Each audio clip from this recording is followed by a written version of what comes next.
And we're live. And we're live. And hello. Hello. Right. How do I get rid of this little thing here? Oh, there you go. Charles was just about to say you watched the Capone film that I hated. This is the Capone film directed by Josh Trank, starring... Yes. Did you see something in it that I didn't see, Charles? Was there something Did you see it all? Did you watch it all? No, I didn't watch it all. I gave up. Okay. Okay, I got because I watched this. I watched that, and I watched the Birds of Prey film back to back. And as I said, they were both bad for different reasons.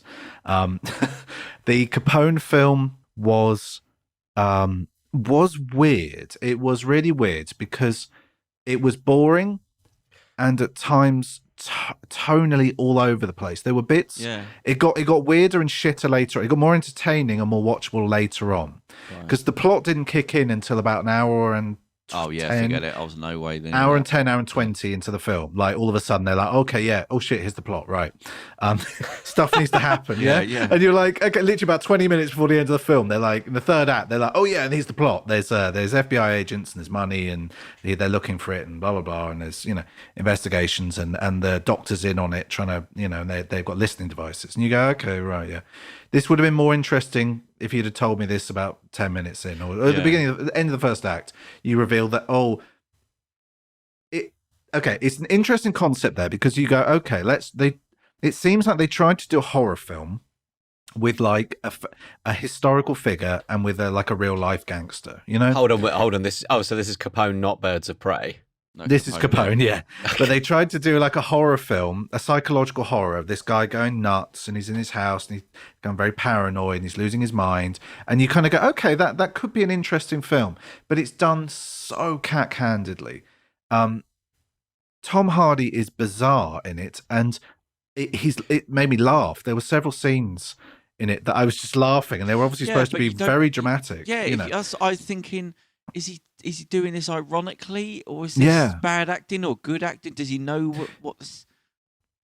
Okay, this is one of my things. It was a film where they had lots of people turned up, like Matt Dillon turned up in it. Carl McLaughlin turned up in it. I'm like, what the fuck is Carl McLaughlin doing here? Like, paycheck. Yeah. But it's produced by like Lawrence Bender, who's Quentin Tarantino's producer. Wasn't he the one that killed somebody either in an accident? I believe it was a road traffic accident, wasn't it? Because he produced, I think he produced Reservoir Dogs and Pulp Fiction, and I think he co-wrote it and so shares the Oscar for it. But I'm sure he killed someone in a drink drive or something that. I don't think he's done much with him recently. Maybe I don't know, but I know he did those early films with him. Yeah. But yeah, so it's got some goodish people, and it's got Tom Hardy who can be good and well directed. Well, but it's a film. Okay, it's a weird film because I'm just enjoying watching Theo's like slightly sniggery face because having watched like 10 minutes and hated it, you're like, oh, good, I've got the validation now. And I only watched it for the Tom, whatever his name was. What's his name? Tom Hardy. Hardy. So I don't know what he was doing in this film, but go on. No. Yeah, sorry, Charles. No, I was just going to say it's a film where it didn't seem no one knew what type of film that they were in. Yeah. Like there were some people who were doing doing a gangster film stuff. There were some people who thought it was a horror film, and there were some people like Tom Hardy just was doing like a Venom thing, and he was just shitting his pants and spitting, just dribbling all over himself and just making weird faces and going blah, blah, blah, blah, blah, blah, blah, blah, like a comedy. And you're like, there are some people who were like, okay, this is stupid and this is a comedy. I said no one was on the same page, and that the tone was all over the place. It was shot like a horror film, acted like a comedy, and like peppered with gangster stuff, and it was just sometimes it felt like a sort of theatre play. Do you know, it had that sort of theatre? It's like a theatre show play. Like everything was. I don't know if it's the lighting. Some of the scenes felt like it was in a theatre, and I just couldn't figure out what it was trying to do. So that didn't clear up. It was a mess the whole way through, was it? Did it get worse? We never explained itself, and it never sort of got clear. And the ending, I was like, really? This is what we've been building up to the whole film. They're in the spoiler alert. All right, you're not going to watch it. The ending. Al Capone dies. No, he doesn't. Syphilis, I think. No, but then he's not still alive. The ending, he gets around his gold plated Tommy gun and starts machine gunning the Cuban gardeners. Because it jumps back, doesn't it? It jumps back. So there's some flashbacks. So as a lunatic old man, he kills the gardeners, does he? Or I think in real life, I'm assuming that actually happened. I mean at the end of the film when he up to date. Yeah. Because through the film he hates the gardeners. He keeps saying they're trying to kill me. Or, he hates them. But it's just, why did that guy do that film? Tom, whatever his name was. Why did he do Tom that Hardy. film? I don't know. Do you know what it felt very like Venom when I watched it. And that but only him. I got. Yeah, because he was doing the same shit. Because you're like, it's exactly with Venom. He doesn't know what film he's in. It's a comic book where it's sort of mildly comic-y acting, very animated, voices very. But Venom, so he sort of did Venom. It was quite apparent that that was trying to be like it seemed to be taking itself kind of like we're a serious comic book action film. Yeah. And then Tom Hardy's just going, I'm Venom. And like all what was that? What was the Birds of a Feather film? What's that? Birds of a Feather. What is it? What did you say? Birds of Prey. Pauline Quirk in it? Yeah. No. I would have watched that. It'd have been like, tough Birds action, of Prey. pretty. Oh yeah, Birds of Prey. Yeah, right. It's that's the Harlequin film. It's like DC Harlequin, Joker's girlfriend. Yeah. Oh right, okay. He's got there's like a branch office there for a film. Yeah, and it was kind of cool. It was crazy and wacky. And Harlequin is in The Clown. Harlequin. Yeah. Yeah, that's where she takes her name from the idea of the Harlequin. Oh, she's the clown, not the baddie. No, she's I haven't seen the film, so I don't know why I'm answering. The character of Harley Quinn is in the comics is a girlfriend of the Joker. Right. And so because she was created in the Batman animated series, and then it was one of those weird. A little bit like we were talking about how the cartoons were the reason Superman flies, because they went, he looks too stupid jumping over buildings in a cartoon, so we'll make him fly. And I think also for the black and white serials. And so it's the same thing that they created Harley Quinn to be the character of the Joker's girlfriend in the Batman animated show from the 90s. And you keep saying Harley Quinn. Does she drive a motorbike? No, she's just called, I think it's just to be like a pun of like, Harlequin, hey, Harley Quinn. Yeah, I thought that's what Oh, she's Irish then. Part of the Quinn family. Yeah. So what do you think of that film? I haven't seen it, so it's a bit more. It's again, because it got kind of average reviews. It was getting like kind of 4 out of 10 and stuff, and I started watching it, and I was like, it's not that bad. And then after about an hour, I was like, okay, it's pretty bad. She was the worst thing in it, as I said to Andrew earlier. The star was the worst thing in it. Her character, the way they pitched it, she was too cartoony and too annoying, and I was just like, and actually she was just cringy. Like, I liked some of the other stuff, and I liked the other characters in it, and some of the other bits. It had Ewan McGregor as the baddie, and he was interesting. He was just sort of having loads of tantrums everywhere. He was like some rich kid turned gangster, having loads of tantrums everywhere. And they had Victor Zazzo as well as like some serial killer who literally got sexual gratification from peeling people's faces off. Nice. Which is, and it has some really like gory bits and like some good action bits, but also then some terrible action scenes. And there were bits where I was like, okay, this is interesting, and you could feel that there's a director and people trying here, there was an interesting color scheme, there was interesting cinematography, some non-linear structure with the story, but ultimately it just came down to like a 15-minute fist fight in a fun house. Like shot in a flat wide. This is what I mean. For these multi-million-dollar films with all the people and all the meetings and all the breaking everything down. But that's why, because it's all the meetings and all.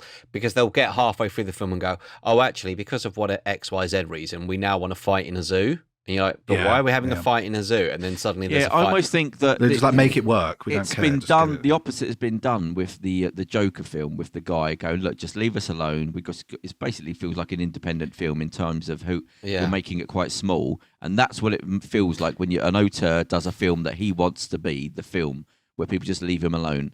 That's what you get, the Joker, and that's a good film that works.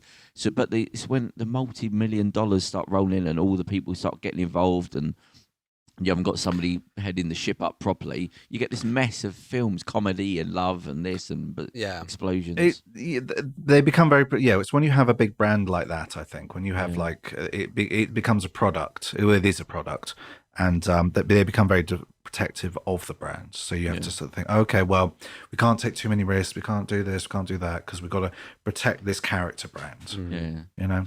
Have you got new headphones in? I just realised you got your thingy headphones. Who, Charles? Yeah. No, he's looking very street today. He's got his hoodie on. If you're listening to the show, this is the time to go get a cup of tea while we discuss headphones. Same headphones I've been wearing for 3 months. Charles is busted on. He's got the hoodie on there. He's looking quite cool. He's got his in-ear headphones. You can see my Spider-Man hoodie. His arms are heavy, knees weak. What's the? I can't remember the rap. Talking of movie stars, I've got a problem. Okay. Can I, before we get to your problem, only because it's close to, and I realize we need to offer a quick retraction, is that I said that Lawrence Bender was the guy who accidentally ran, or maybe didn't, but no, he's a producer. He's worked with Quentin Tarantino on a lot of his films. According to Wikipedia, his produced films have received 36 Academy Award nominations, including 8 wins. So films like Pulp Fiction, The Two Kill Bills, Inglourious Bastards, An Inconvenient Truth, Good Will Hunting, and I was thinking he didn't run something. No, he was the producer, yes, and he had nothing to do with running anyone over. So who's the running over person then? It's Roger Avary who co-wrote. Yes, Roger Avary had the co-writing credits on with Pulp Fiction. He had a story credit or something, didn't he? Yeah, and he also directed Killing Zoe, Rules of Attraction, Lucky Day, and I can't remember. Oh, it was a manslaughter charge. So this is going back to 2008. So you can look that up if you're bothered, but I didn't want to besmirch someone. Talking of people who are actors, yes. No, there's another thing. You've thrown me off the topic. Talking of people that may or may not have committed acts, Carole Baskin. Oh, well, yes, she got the zoo Baskin.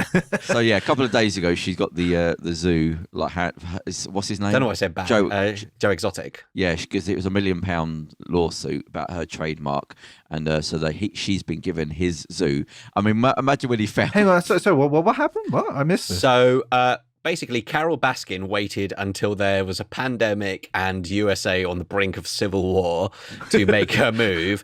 And the reason is, this is just the random timing of it. So basically, she sued Joe Exotic. You know, there's all the stuff in the Tiger King documentary about, he just copied all her logos and brands and just put a slightly different name on it.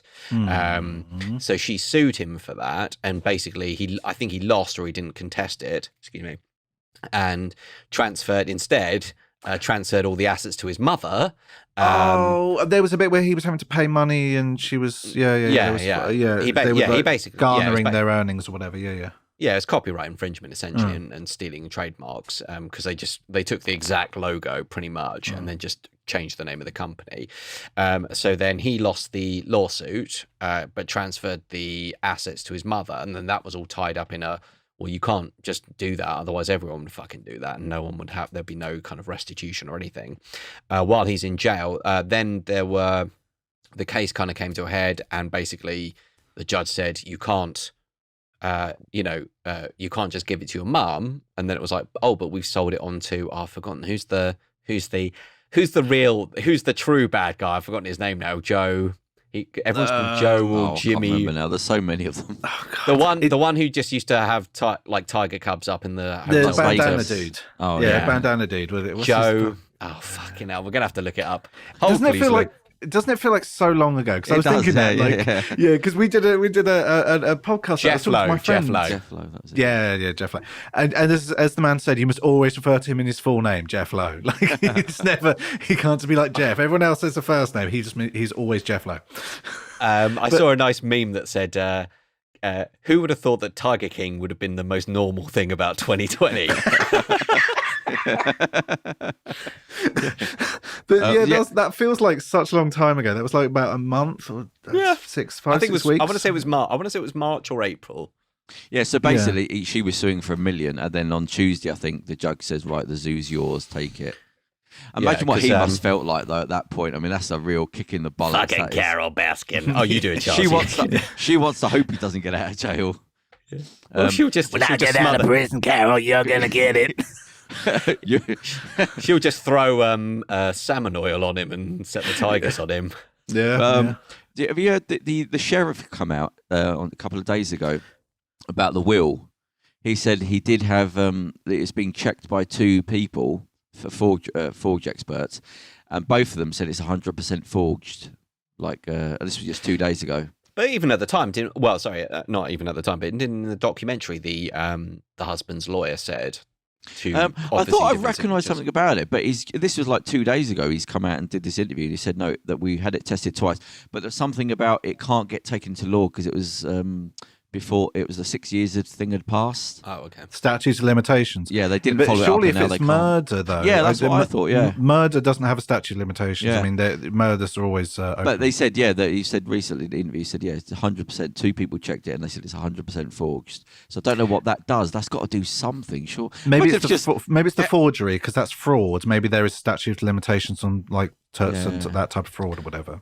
You could still use it as evidence part of Well, would that be the motive? I suppose, wouldn't it? Yes, that would still be part of a large conspiracy. It then becomes what do they call it? Wait. But you could argue that's the what is it? Because it's means, motive, and opportunity. So she had the means to feed him to the tiger. Yeah. She has the motive. Please don't sue us, Carole, because obviously she's very good at winning things. We're talking hypothetically here. In a video game, allegedly. Yeah. Yes, exactly. Let's put this into aliases. So, Carole Baskin had the means. We get sued Baskin Robbins. We get sued by an ice cream company. Yeah, exactly. Yeah. And but yeah, if we're being very iffy here, that would be means is the feeding to the tigers. The motive would be financial gain, and forging the wills is proof of that motive, and then the opportunity is anytime he's if you forged a will, that's quite a big bit of evidence. Why did you forge his will? I think that would certainly be enough to reopen an investigation. No? Yeah, of course. Well, it's open. Why did you I think forge it's his open will? Again. Why did you forge his will before he disappeared as well? Yes, exactly. But that's a bit like the disappearing on the will. That's the weird bit. Yeah. But it's the thing of someone takes a massive life insurance policy out on their spouse or partner, and then the day after they're dead, you would go, because you're not going to forge the will so that you get the money, and somebody else randomly killed him and just thought, I'm going to kill him and walk. No, the person that benefited, it's like they would say, follow the money. Whatever happened, who got the money? That's right. They're the people.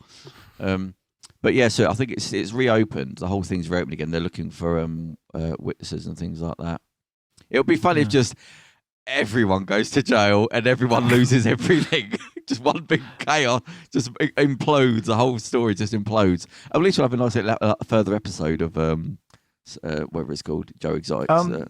I'm always surprised. I suppose they're stupid, and that's why they. But why would you go on that show? Why would you let camera crew in initially? Yeah, because you're up to weird stuff. At the very least, you're feeding like garbage meat to people. I wonder if it is ego. I think what underlines all this is ego. It always works out. But just watching something, there was a body language expert, and he was talking about her like looking at like the 1,000-yard stare, her pursing her lips, and all these signs of lying. But so I looked her up, and I looked up the video again, and it is that look in her fucking eyes of just like, I'm looking over there. I'm not lying. I'm thinking about what I am saying, and my eyes. She's got crazy eyes. She does have crazy eyes. Yeah. It's just all the giggling. It's the giggling when she's talking about it. Like, I mean, you'd have to cover a man in sardine oil. You're like, what? The glaze on the eyes. Yeah. I mean, her weird pet husband would not survive jail.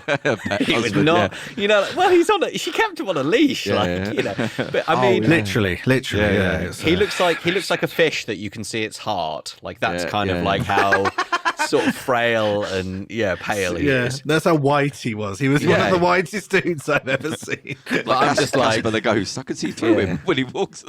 one session in the prison showers and he's dead. Yeah, you think, does he sleep with one eye open? Just in case. he'd be like, he wouldn't even need to be assaulted or anything like that, or someone shanking him with some horrid weapon they've made in the thing. Just the thought of it, and he'd be like a budgie that dies from fright. Yeah. Like a little mouse, like a little tiny mouse. He just goes like, yeah. I'm glad that we're laughing about that. Yeah, it's about getting so scared of rape you just die of a heart attack. Yeah. What was the thing you wanted to tell us about the actor that annoyed you? Yeah, so he's going on my list of moral criminals. Okay, that is it. He's done. I've no forgiveness. So I forgive people on the way up, like celebrities and all that. If you're trying to make a few quid and you've done a little thing and then you do a soap advert, I go, do you know what? You're just trying to get through it. Like, you're just trying to earn some money. My problem is with anyone that's got millions upon millions upon millions, don't sell your soul then. There's no need. You can stop, but I'm going to. Fuck it. I don't give a shit. And so The Rock, Dwayne Johnson, how much money's he got? Enough, right? Yeah, you've got enough. There's all the money, and then he has like a decent chunk of it. Yeah, he has a decent chunk of all the money. So enough for you and 10 generations to do what they want with, right? So you should slow down now. So he started talking about how much water he's been drinking. Have you seen this? Quite big on the internet. So he put out this big thing about he drinks 4 gallons of water a day. Right, 4 gallons of water a day. He's a big boy. He's a big thirsty boy. I can see that. That's the equivalent sweaty from the exercise. No, that's right. So I think that your 2 liters is supposed to be like 2 liters and below. Like 2 liters is the perfect amount for somebody. So I did write it down actually. Where did I put it? Oh, so there's 4.5 liters in a gallon. And a litre bottle, so you know what a litre bottle of water is, a normal big size bottle, would be... I was thinking a litre of gin, but fair enough. Yeah. So that would be 18 of those a day, right? Which would kill you. But your electrolytes would be fucked, your salt levels would be fucked, you'd be having strokes and all that. You're supposed to drink up to 2, and he's drinking 18. Right, that's bollocks. So your body literally would not be... You'd be dead. You can die from it. Hyperglycemia or something like that. Your salt levels would be fucked. Your potassium levels, you'd be having strokes. But he come out and said this thing. Oh, I drink all this water bottle a day. And then it came out that he now owns shares in Voss Water Company. VOSS, those glass water, those long VOSS. Oh, okay, yeah. So he's a shareholder in that now. Water intoxication, also known as water poisoning, hyperhydration, overhydration. No, it's not that. Oh yeah, something Hyper would be over, wouldn't it? Hyperhydration. Yeah, it's not anyway. It's literally an overdose of water. Can cause seizures, brain damage, a coma, and even death. Yeah, because it's increases pressure inside the skull. Apparently, is the big. What? Sorry. It increases the pressure inside the skull. You'll get brain swelling, edema, brain edema. Yeah. Oh, anyway, yeah. But so tonal edema. Yeah. Whenever we talk about anything kind of like broadly medical, then my girlfriend would send me like a WhatsApp when she's listened to the show and gone, "You meant this. You meant that. You meant this." Is she medical then? Is she medical? She works at King's University, so I'm just she's a medicine woman. Yeah, she is. She's a witch doctor, I believe. Oh yeah. Does she throw stones onto a or broke bones of mice onto a? Oh God, I'm gonna get so much shit for this. Well, anyway, listen. So one, that is very, very, very dangerous. What he's done, he just probably thought, let me over exaggerate just for the water thing. Well, because some numpty will copy it, won't it? Yeah, maybe I should think about what I'm saying. I'm a celebrity. People will copy that. Mate, just have a little bit of thought before you say things like that. About this isn't just a bullshit selling tactic. People, you're talking about things that can kill people. Like, this isn't a joke. But how much money have you got that you're still going to bullshit to people to get what? A little bit, another zero? Like, what? This zero thing of throwing your soul away for another zero. You don't have to think about money. The world is free to you now. He is very much, sorry. Why do you still have to keep fucking lying? Like, you should get a certain amount of money and then go, right, I've got enough now. I'm just going to do and say what I want. What is this? I keep saying this billionaire thing. It's a sickness. It's a disease. It's this weird sickness where I can't stop. It's not about money. It's not about power. I just can't stop. So I have to keep going and keep going. I have to pile more money and more money and more zeros that my bank balance goes up. But it makes no difference to my life. It's just I have to keep getting more of these zeros. But it becomes like a point score at that. It's like a video game. It becomes like a point score, and then you start competing with other people. Okay, well, I want to beat his score, and and I want to get into the top 10 of all time, and it's like it's like playing Pac-Man or something. Say I'm doing this thing. I'm a water company. I want people to drink more water, but don't do this weird on social media. Oh, guess what? How many liters of water I drink? That's a lie. Somebody said, I said, right. Somebody should follow him around and go, right, you don't drink fucking 4 liters of water. You should be able to get in trouble for that. You go, you fucking lie. You're a fucking liar. Well, I mean, I haven't seen the post, so I can't speak for it. But I mean, he, from his Instagram, from a lot of his kind of things, he's very much like the numbers kind of thing of like, here's how much my film made. This is the territories that it's number 1 in. He'll repost, and all actors do, and we all a do lot things. Of guys do that. A lot of guys do that. Yeah. But we all do things about sort of, oh, here's my. Everyone does shit. At the end of the day, we're like, hey, please listen to this podcast, on Instagram and things like that. And we took, periodically we might bring up more jokingly about like the weird numbers. Like and subscribe, guys. Like and subscribe. Yeah. like, subscribe, and tell me what you'd like to talk about in the comments. Yes. Down the comments, guys. Awesome. Oh, God. Yeah. I felt like a little bit, even just doing that as an impression. I felt a bit like, you're sick in your head. Yeah. But he's very much of the thing of here's where I placed on the best dressed list. That's not a problem. I don't know what he does. I know he's quite active on there. Do your training, do the thing, do all what they have to do. But when it gets to the point of like, how stupid would you have to be to say, oh, guess what, how much I drink a day of water a day? Nobody said, listen, you might not want to say you drink 4 litres. Just say 2, or say you drink a lot, or so 2 gallons is because I never did this. I did this at school, but I can't do maths. That's why I work in media. So 2 gallons is 18 litres. No, so each gallon is 4.5 litres. And how many gallons? 9 litres. So that's 4.5 litres per gallon. So per gallon. He drinks 4. 4 gallons. Yes, so 18 litres. That's 18 bottles of water. That's a bit too much, isn't it? So but it's just this. That means that's like when people say that, that's like saying, oh, I smoke like 60 fags a day. That just means that like a large portion of your day is spent drinking water. Most of it, yeah. Like, just pouring it out so it comes out your ears. A normal bottle is half a litre. So it's 2 of those half-litre bottles. So that's 36 bottles of water. This is half a litre. Yeah, and so it's 36 of them. That's those. Mental. You'd be dead. This doesn't have a measure on this bottle.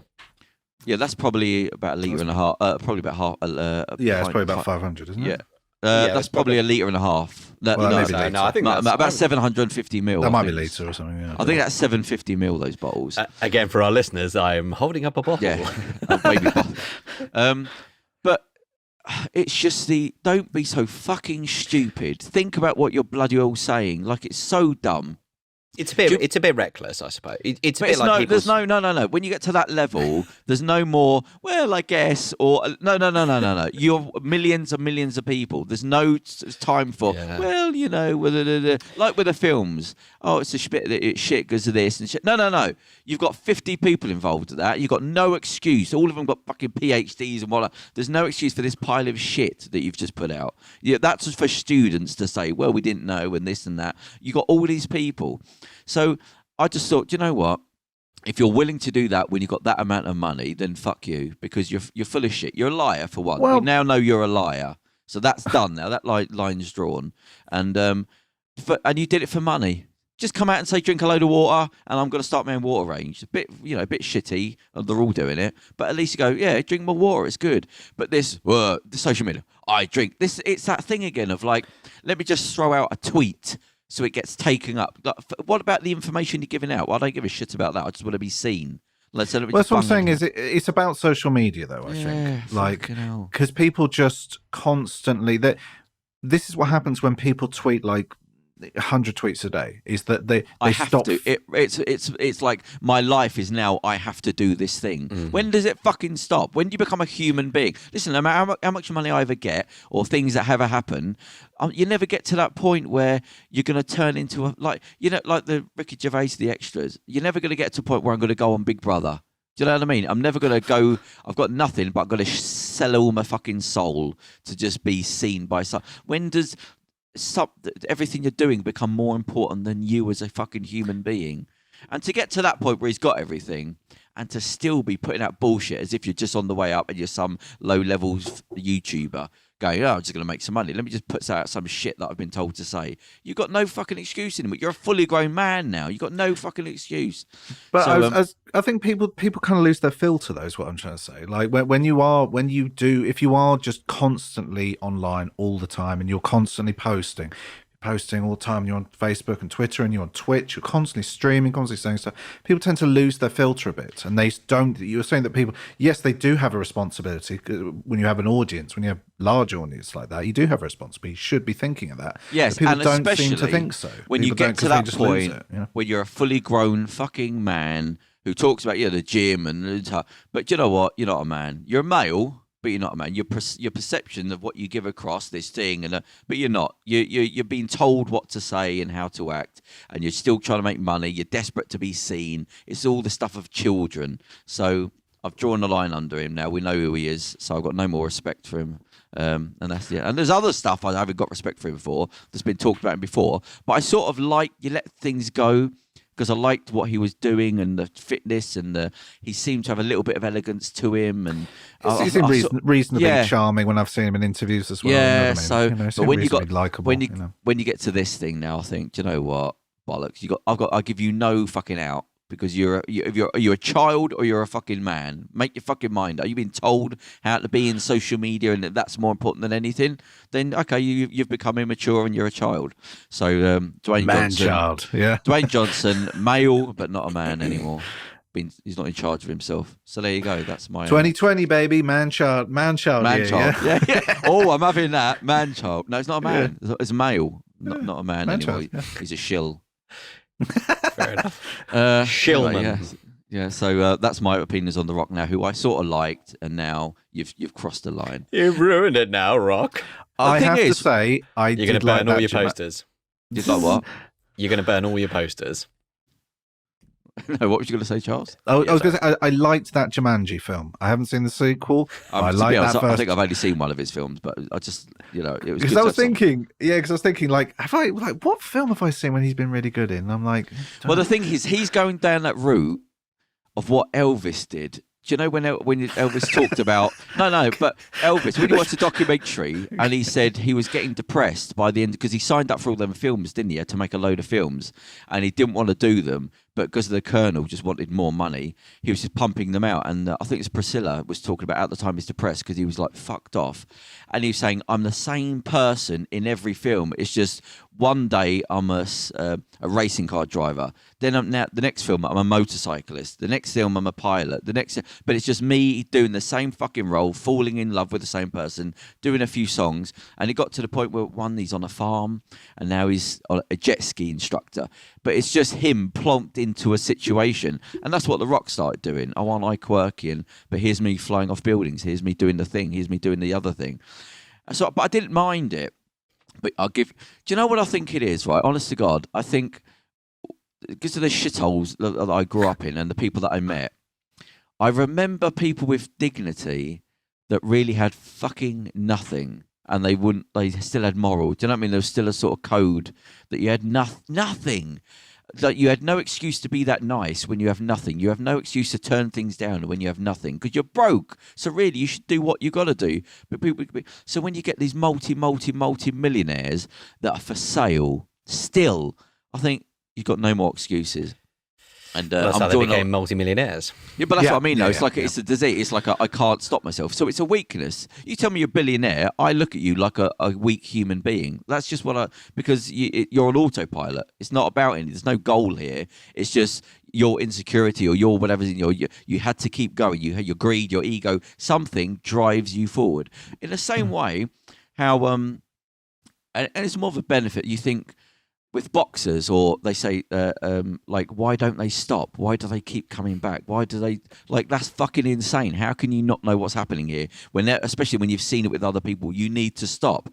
And I think Muhammad Ali said, he said, champions are people that get up when they can't. If it was a choice to be able to get up or not, I wouldn't. But if you, like with Joe, if he gets his jaw broken in the second round of a fight, the thing that keeps you going is the thing that won't let you stop eventually. Do you know what I mean? If you're that driven, a sensible person would get their jaw broken or be beaten to a pulp, and the thing inside you would say, enough, I can't do this anymore. But if you're a champion, you get up, even when your body can't, there's something in you that just won't stay down. But that thing doesn't turn off. So the thing that got you to being a champion, I'm not going to quit, I don't care if I break my hands on your face, I'm going to keep going.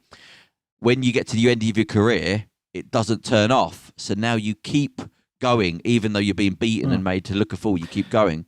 So I understand that thing, but that's with billionaires or these people that go, we've got everything. Why are you still doing stupid shit like that? Because I can't stop. It's to do with insecurity. It's to do with ego. It's to do with greed. So when I hear a billionaire, you go, okay, that's a failed human being. It's just they're one-dimensional. But it is. That's exactly what. It's like Trump. Well, how did Trump get there? Because he couldn't give a shit. He's trying to fill a void in himself. He has to keep going. He has to keep going. Keep treading on people. Keep treading on people. That's not.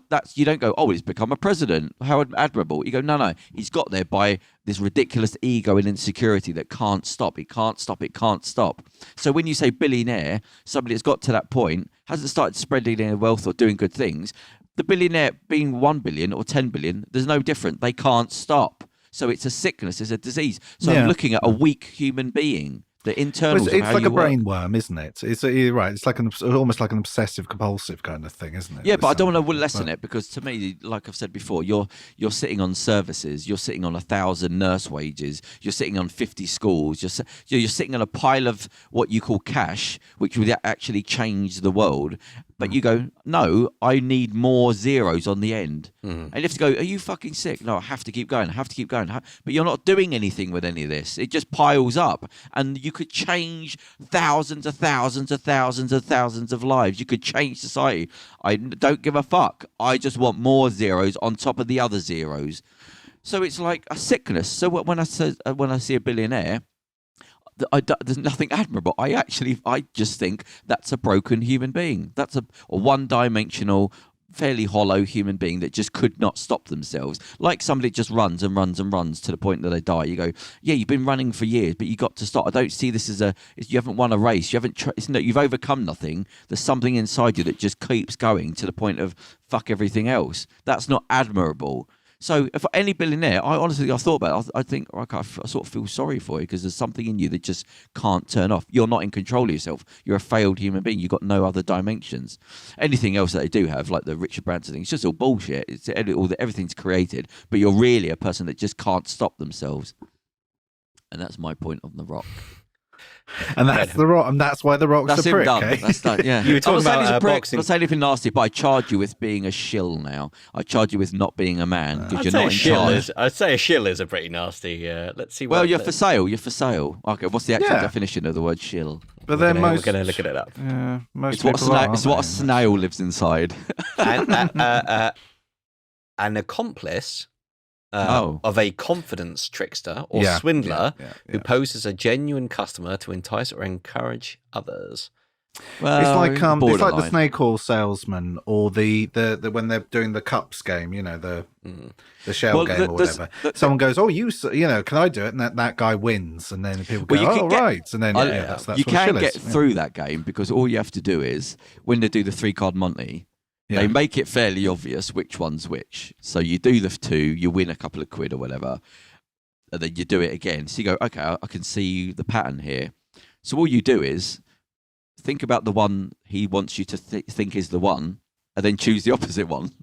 So if you go, and the one he drops that you're supposed to think is the centre one, just go, okay, I won't have that one then. So whatever one I choose, it won't be that one.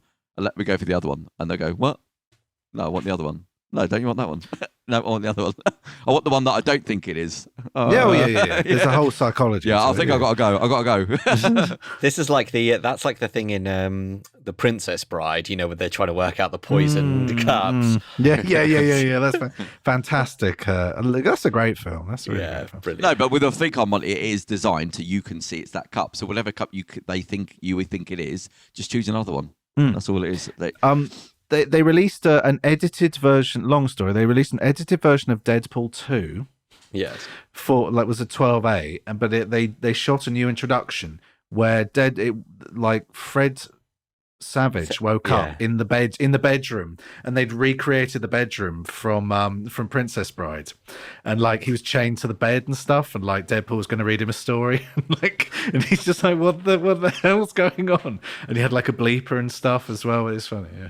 I haven't seen it, but I do know what you mean, and it was just like, why are they recutting this to make it like a 12A? Why are you letting your kids just don't tell your kids no? They got we talked to my nephew about some of the films he can and can't watch, and we just say, you can't watch this, you can watch that. I mean, he doesn't watch a lot of telly anyway, but basically my brother's got the Dark Knight trilogy, and he said, I wanted to watch Daddy's Batman films, and we said, no, those are for bigger boys, and that was it. They are 12As. So my nephew's going to be 5 in less than. Oh, so okay, right. Probably not quite. That's probably not quite. The new Batman? What's his name? Robert Pattinson. Can you hang on? I've got to Google this just before I say what I'm going to say. I don't need to Google it. I know his name. Yeah. No, he's the dude from Twilight, but he's been doing some interesting kind of. Yeah, it's him. So have you seen the thing he's come out and said? Right, yeah. So he said something silly, didn't he? Or he's refusing to train for it. Oh, that yeah. And he said he thinks that people do train. They're actually the part of the problem. I think he said because everybody's training, you're taking away from acting. And his big thing is, I ain't training. I'm not training. And he's saying because everybody has trained, it makes all the normal people bad.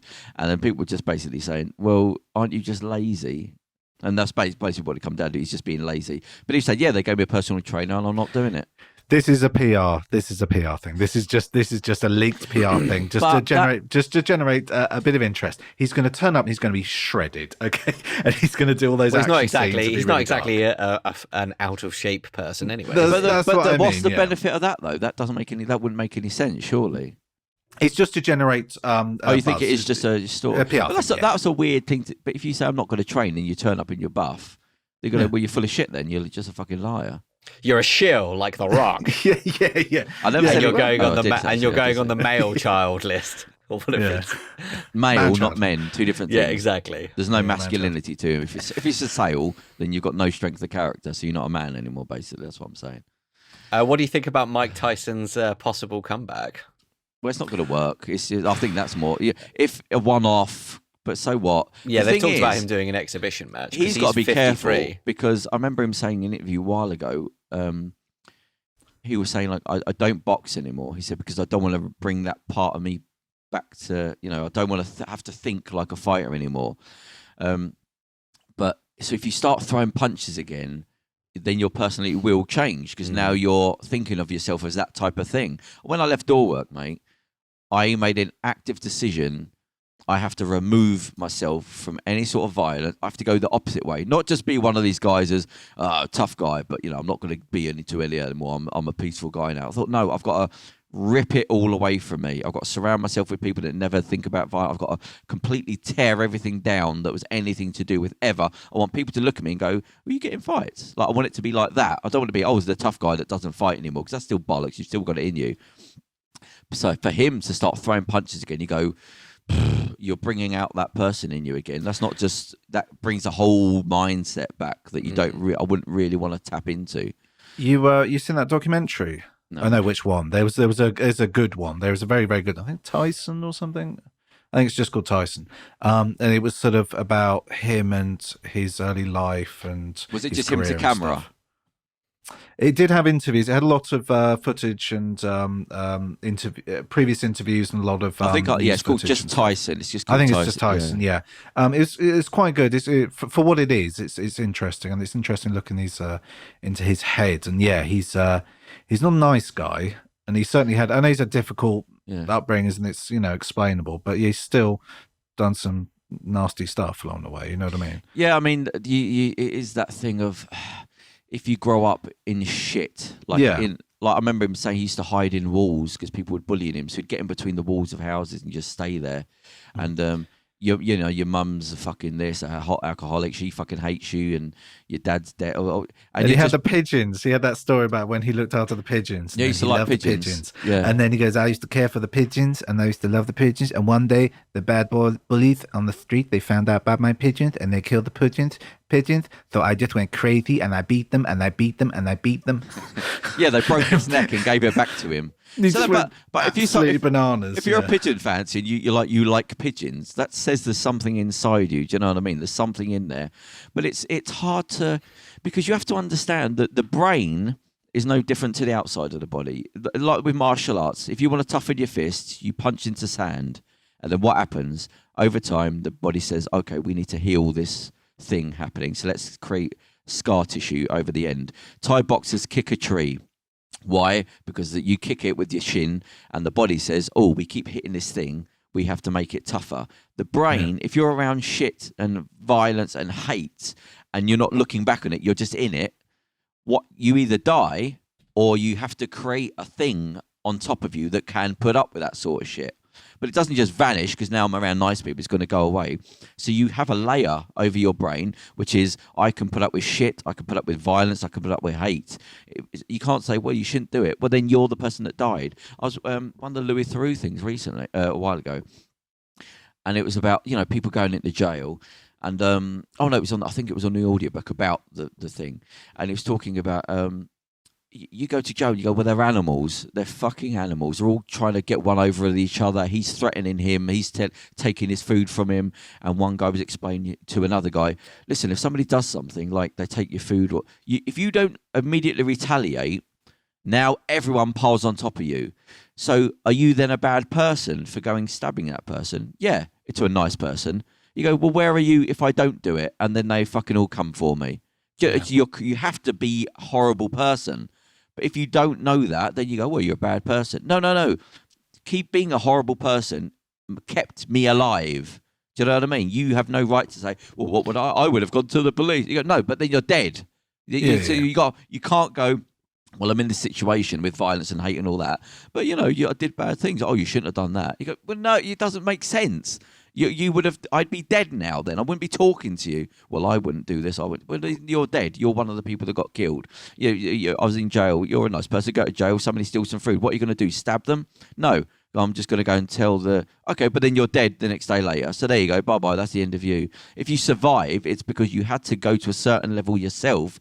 But it's not their fault to be in that position. That's not their fault. Yes. No, you've all got decisions, but then it could be luck. I get it. Different circumstances, and how much agency do we have? But like, I mean, with Mike Tyson in particular, I mean, like the rape charge. You know what I mean? I know that he's a violent man who was steeped in violence and grew up in a violent background, and then that just bled over and affected his whole life. But there is some stuff that in his personal life. I mean, there's one thing professional in his childhood, but there is some things later on in his life, in his personal life, that are. Yeah, I mean, I think it's well known now that the rape thing was bollocks. It was all bollocks. He was fitted up. Don King fucked him over. I mean, he even says, like, I went to jail. Why weren't you pissed off when he went to jail? They had photographs. He said, because I didn't go to jail for that. He said, in my head, I was going to jail for all the other fucking horrible things I did to people. And then it turned out she'd accused somebody else of rape falsely and had to say sorry and all this. So it was just one big, with Don King fucking him over. And so the thing, he just went to jail because he was sick to death of fucking everything. But that's why he's now on TV and doing all these things, because everyone knows he didn't do it. But he's done a lot of bad things. He has, and he had Alan Dershowitz defend him as well. Yeah, so that was Don King's tax advisor. So he got amongst many other things we can say about Alan Dershowitz. Alan Dershowitz. There's a podcast. What was the thing about we him? Can't because fuck it. Why not? Allegedly. So tell me what people are saying about. Okay, well we'll tell you what things Alan Dershowitz has definitely done, which is, as well as, I didn't realise he defended Mike Tyson. He defended O.J. Simpson. He basically anyone who's done something heinous. I think he was a lawyer for Jeffrey Epstein for a time, and he's certainly on the flight logs as well. Yes, and he basically defends anyone who someone else wouldn't defend.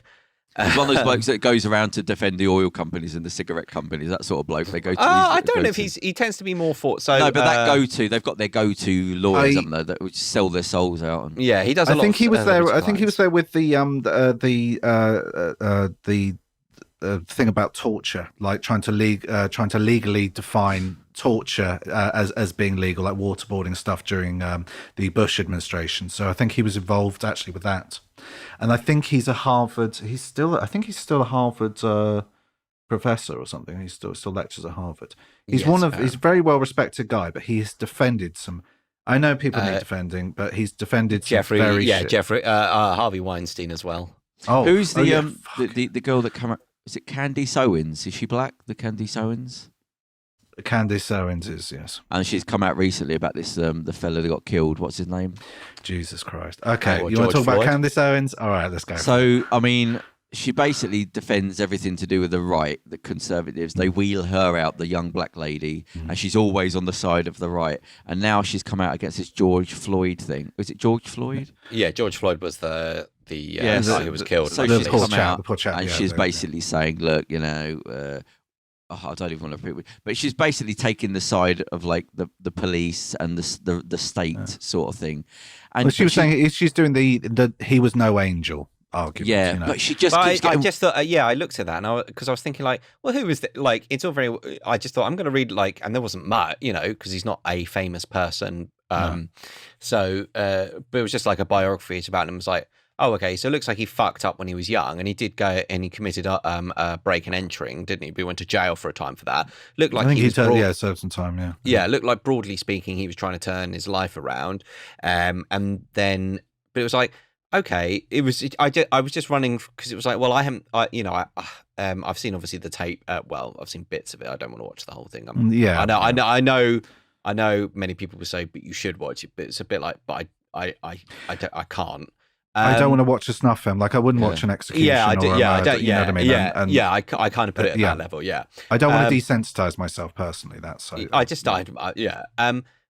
But I was just running through my head all these things because I had heard some of this argument saying, oh, but he wasn't a saint. But I was like, but do any of these things deserve, you know, I was just, you know, like, okay, you know, a lot of people going, he was resisting arrest. But it's like, but once No, he wasn't. Once four of you are pinning him down and one of you's kneeling on his neck, I think you can say that he's not resisting arrest. And that's not to be flippant. Handcuffed. And handcuffed. Yeah, I beg your pardon, yes. And the car was right there. The van was right there. They could have stuck him in the back of the van. So you go, at that point, you think, okay, you know, I'm not a police officer. I'm not going to say what is the right level of restraint. But at that point, you think, I can probably take my knee off this guy's neck.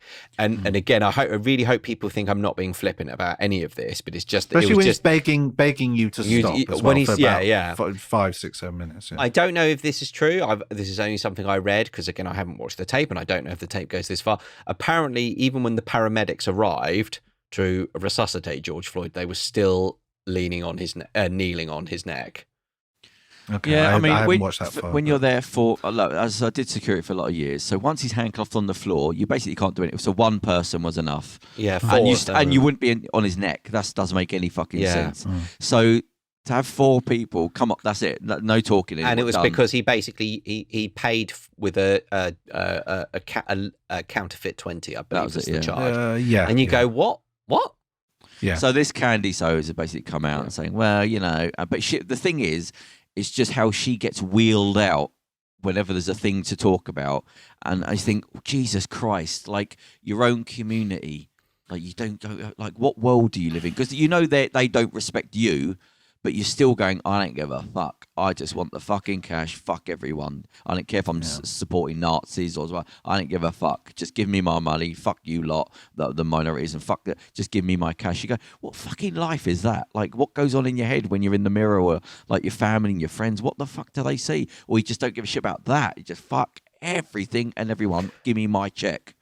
I mean, she posted a video on Facebook about this. I think it's probably the one you're talking about. Criticizing him and criticizing the response and criticizing black people for daring rallying to around, protest, for daring to complain about so systemic sickening. inequalities. That's been watched that was a couple of days ago, watched 30 million times on Facebook. Those people are out there, like those people are there. But I wonder as well how many people going that you can't believe what this woman's saying. I mean, I'm sure many people are in agreement with her. Alas, you know, as much as I would like to say that everyone just turned their back on her, that you know, or anyone who might say these sorts of things, but I'm sure there are plenty of supporters because, you know, all on the right. So they don't give a fuck about. She must know they don't give a fuck about her either. They'll throw her under the bus if she's not useful. Yeah, again, I mean, I you know, we live in a visual age, so it was just a thing of it wasn't a meme per se, but it was a photo sort of collage, and it just said, you know, because it was the riots, because many people said this isn't the answer. It said don't protest like that, and then it was another a kind of smaller scale instance of. No, don't protest like that. And it was just people sort of protesting, but, you know, but in a, let's call it an orderly protest. So holding about it. And then it was then it was Colin Kaepernick kneeling. And it went, no, not like that. Don't protest like that. And then it was almost, and then it was just, you know, it ended up like one person, you know, holding up, I think like the right. You know, the right. Well, I think fist. somebody said about no, Trump. not like that. Yeah. They said about Trump. He said Trump was more angry about Kaepernick taking the knee than the copper with the knee who killed on somebody's neck who killed them. There was more outrage on the right about him taking a knee in a sports thing than somebody murdering somebody on the street. And I think the problem why they've got away with it is just because. The balance of how many white people and black people there were. It's getting to the point now where there's enough minorities in LA where they can do some serious fucking shit now. Like they can put some big fucking marches on, even with like the Rodney King thing and all that. There's still, you know, the mix of white and black. Now it's got to, with all the ethnic minorities, especially even with politics and police and things like that, you can't do that anymore. Them fucking days are gone. You can't get away with it anymore. The white people are going to become the minority, and eventually, when they get enough people, enough confidence, they're going to backlash. Where there's going to be enough people where they are, as talked about before, start pulling people out of buildings. I think we're at that level now. Well, I think that there's a fair old mix of everyone on these protests, and that's heartening to see. I don't think it's not such a black people are complaining and then white people are trying to stop them. No, I mean, I don't mean about. I'm saying right now in those protests, the protests you're seeing across the world, lots of other countries now, there is a fair old mix of people because people recognise that hey, this is not great. No, but what I mean is that it's to do with a social confidence. If there's enough people now, where in police and politics and all that, where you go. No, we're not a small voice anymore. We're not even a medium voice anymore. Now we're a massive voice now. And it's just one thing after another, like the Rodney King thing. Nothing changed after that, where a guy was pulled out and beaten the shit out of. Where not really. And it's like people say, why are they doing this? Why are they writing? What else are they supposed to do? Because you've got to remember, they're not writing. What's his name? George Floyd. They're not just writing for that. They're writing for the 364 days of abuse before that with all their friends and their family. Yeah. And the other theory, they're writing for all those fucking times where your brother, your cousin, again and again and again and again and again. They're writing for all that. Yeah. Because this is the culmination, isn't it? Yeah. And there's lots of other stuff going on. I mean, the coronavirus, lots of people lost their jobs. People are worried financially as well. People are stressed out by this. There's a lot of financial pressures because of the way they've mismanaged that in America. They haven't furloughed people. They haven't done what some countries we've done. That could be a little bit part of it, but I think this racism in the California police force, that certainly is. It's too much. They're going to the point where you're just now you're murdering people straight out on camera. Like somebody said, why? You do know now you're on cameras. Like, if you've got the balls to do that on camera, what the fuck has been going off camera for the years it hasn't? Yeah. And the camera phone the camera phone has really highlighted this. I mean, people are saying, why is this suddenly become an issue now? And it's just like, because now people are filming it and they're showing. Like that chap, the jogger, couple of who got shot in February, and those guys, he was jogging through his neighborhood. Is again a African American chap just jogging through his neighborhood. These two guys pulled up in a pickup truck and shot him. Why? Because they thought he was running from a burglary. Yeah, because someone may have broken into their building site last month. So they just randomly go around. So they saw people. a black dude jogging, and they were like, right. Him, yeah. And so they just pulled over, and they were like, what are you doing here? And he's just like, fuck off. Tried to carry on jogging, and they pulled out a shotgun and shot him twice. Jesus. And they filmed it, and they got away with it. And they got away. This happened in February, and they've only been charged last week, I think. They got away. They were filmed, and it was only when the footage was released a couple of weeks ago that this were like, this is a fucking murder. Like it's a modern day lynching. You know what I mean? That's that thing of if Trump's at the head, going, well, it's not that big a deal. Then you go, okay, we can sort of push the barrier here a little bit more. We could do things. But yeah, so you've got to think if you and your friends and your family are being fucking abused, and your grandmother's been pulled out of a car, and all your mates, and it's been going on for decades. Now you're just fucking sick to fucking death that you're not going to be doing it anymore. It could have been. It could have been Jewish people, like with the Nazis pulling Jewish people out and shooting them. It's about minorities, but it's like we're getting to that point where that old school way of doing things, where you could get away with stuff and you could be a copper and kill people and the racism and all that. They're slow to realise that times have fucking changed. But like the system of the LA police, it needs to be like reinvented to go right. Those days. That's gone. No fucking more. We can't protect you anymore. You've got to just give everybody a camera. I think just put a camera on everybody. There you go. From now on, a single camera on every single person.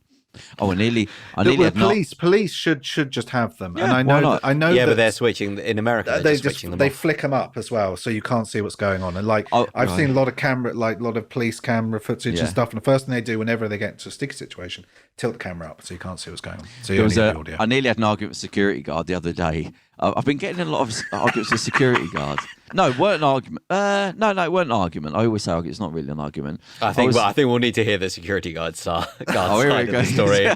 No, I was. Where did you find a security guard? It was in lockdown. No, it was a couple of. No, it was this week. I don't know what day it was, but I was at Sainsbury's and it was raining a bit. It was a bit raining. I had my hoodie up, and I went. They have little barriers up, so you can only have a certain amount of people in. Yeah. And I went in.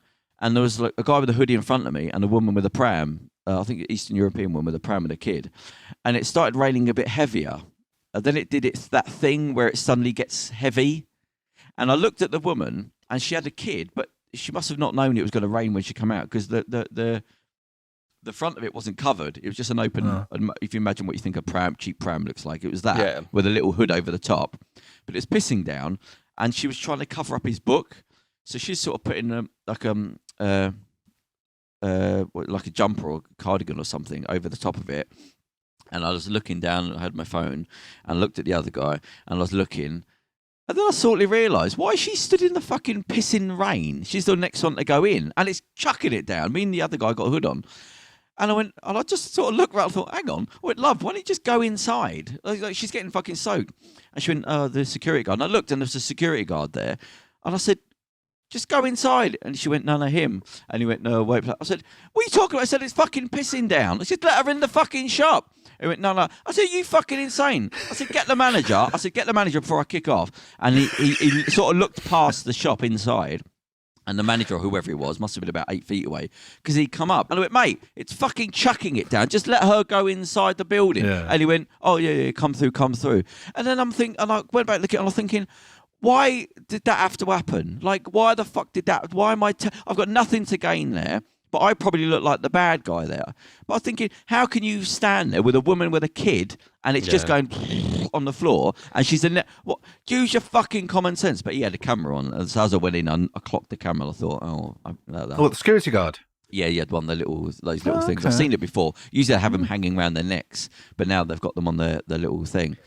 But I've never seen that with a security guard in the shop. No. Oh yeah, I've seen it quite a lot. Yeah, I've seen it a lot. Maybe I don't notice it. With the enforcement people, where they're like, "Oh, if you drop a fag butt." Oh, I've been seeing it for about a year or so. I saw it on somebody last year with that thing. But I just thought, like, I'm the bad guy now. People think I'm the arsehole. And like, I'm sure that woman didn't think, or the manager. Probably just the security guard. But just the common sense, like. I know. It's chucking it down, and there's a kid in a pram with a woman with no jacket or no, and you're gonna, no. What are you fucking talking about? Just go in.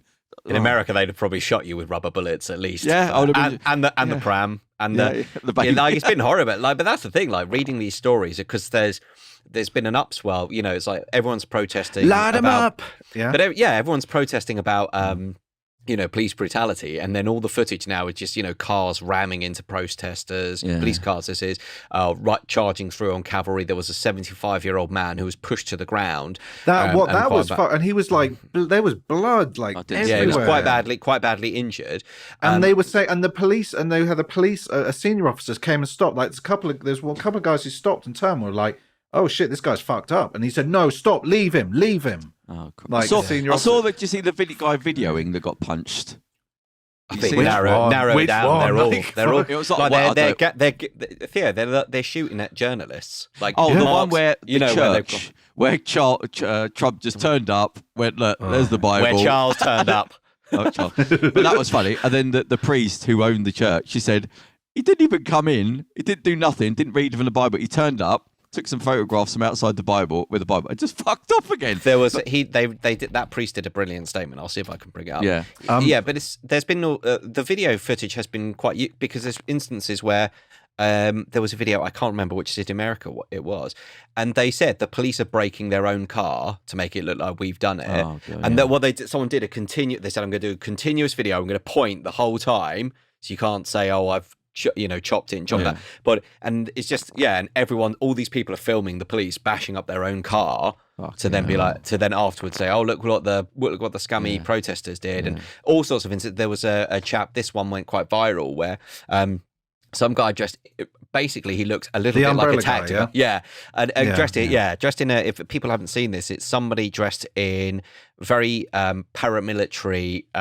black fatigues with I think they've got a balaclava, certainly got a hood up. They've got holding a black umbrella. A proper gas mask. Oh yes, that's right. Yeah, proper issue gas mask. So obviously we now all have masks, but this is a proper issue one. Smashing shop windows and being filmed and questioned by people. Why are they doing it? What are they doing? And he walks off and he refuses to answer questions. I must say his clothes, certainly, as I say, paramilitary, certainly look like official issue, as it were. And there's all these accusations that a lot of this destruction is being being organised to that discredit happens all the protest. time. I mean, that thing, what do they call it when you? Oh God, false flag. No, you're someone that's implanted to cause the problems. There's a bloody word for it. I can't think what it is. But they did it in the London riots. I knew a fella that was down there, and he was saying, he said they were all wearing the same boots, and the people like that controlled opposition or something. Yeah, I think it might be a couple of words or something like that. Yeah, he said we're all standing, like people are fucking shouting and screaming, and these people that are sort of like 20 foot apart, but they all had the same shoes on, and they're sort of the ones going, let's fucking get them, and throwing and thinking, and everyone's looking at them thinking, you fucking lunatics. But then somebody went after and said, no, they're all coppers, like they're trying to kick it off so that then everyone else can pile in and get arrested. That's a normal thing. They do this. They have undercover officers. They had the undercover officer who got into trouble because he got all those women pregnant. Oh yeah, you're not supposed to do that. He looked weird. He had like a lazy eye, and like he looked like a tramp. And like he was a really good undercover officer because he just looked like people like him. Like afterwards, he's fucking pleased. Wasn't he trying to get into PETA? He was trying to under the animal. It was environmental groups. He was years undercover. He spent like 15 years undercover environmental groups, literally steering them towards. Hey, I know we could get some explosives. I know we could get this. I know we should be kidnapping people. We should be taking this to the next level. And they were like, what? Nah, man, this is counterproductive to our movement. And even in the fucking the Hillsborough family group, right? So the group set up to push for justice for the people who died in the Hillsborough disaster, that they had dozens of undercover police in there for years. They were bugging the families. Some of the families of the victims' houses, there are cameras in there, and they were watching them for years, just trying to get something because they were complaining about the government, and there was a cover up there. So they were literally that guy, the undercover guy. He actually had a kid with one of the women, didn't he? Like, I think he had more than one. But there's been several instances. So it's not even like it's just this one rogue copper. Yeah. There were several instances. But to talk about the Trump thing, that was funny. I'm just going to walk up to a church, hold a Bible up. Yeah, get I mean, it's not leave. ha funny because they were no, but tear-gassing just people. no shame, like no shame. Yeah, he doesn't give a Let me just take a photograph and fuck off. Like that's enough. Oh god. You know what? You know why he did that though. What? Because he got cucked out. People were because it came out that he'd spent a day and a half or 2 days or a day. He spent a while in the bunker. Oh, bunker boy, they're calling him. Yeah, and yeah. And he went to check it out. The protesters ran and the protesters were outside. And he ran and hid in the bunker. And he said, after a couple of days, like they were reporting this as news, and he came out and said, no, I was just checking it to see it was safe for the women and the children. Yeah, but the thing is, he took his family with him to check it. For a day. It took him 2 days, and they slept that day. Like, God, just a cow, just a petrified little child. Well, it's fair. It's okay. He's head of state. You got to be safe. Whatever. But like the fact that he saw that in the news, so literally, like he didn't want to seem like a pussy, so he got loads of people tear gassed on a peaceful protest. So he could walk outside, stand there with the Bible and walk back. And that was literally a direct response to that. To not even go into the church. The woman said, hang on, he was outside taking photographs. Fucked off. They're like, wait, where was he? Was he present outside? That's weird. So this just sickness of living in a fucking weird. So let's just get off this subject. Anybody want to talk about something else? Coronavirus. There we go. Where are you with Star Trek, Theo? Let's talk about a more hopeful future. I got through all those. I watched the third one that I'm onto the 40 Towers, but I've even knocked that on the head. 40 Towers, the British sitcom from the 70s, I think. But I've spoken to offline about the fucking racism that was in it, but not even just racism. I hadn't even heard the. We won't repeat the jokes. No, you can't. Well, it's not a joke. It's not a joke. Not a joke. But what I mean is I won't repeat the line. Lines. Yeah, there is lines. Yeah, there is because I'd heard. It's really hard to explain this without saying because obviously there is use of the N-word, which I had never heard in the show. In cuts or releases I've seen, so I don't know what the version was. Yeah. Because there had been in the past use of another racial slur that's very old-fashioned. It's going to be difficult to talk about. I know. I'm trying to because I'm even trying to think of what would be but a very old-fashioned racial slur, and in the way the show had been edited that I'd seen previously, it's not a word that Basil or any of the sort of main cast say, but there is a recurring character called, I think he's only ever called The Major. I don't know if we ever get his last name or anything. Yeah, just The Major, yeah. And he says things, he says all sorts of un-PC things, and he's all about what? And it's that sort of, it's the old still no less excusable, but that old racism of like I can call people what I want, and I can say I can use racial slurs about ethnic minorities. I can refer to homosexuals as whatever kind of nickname I want.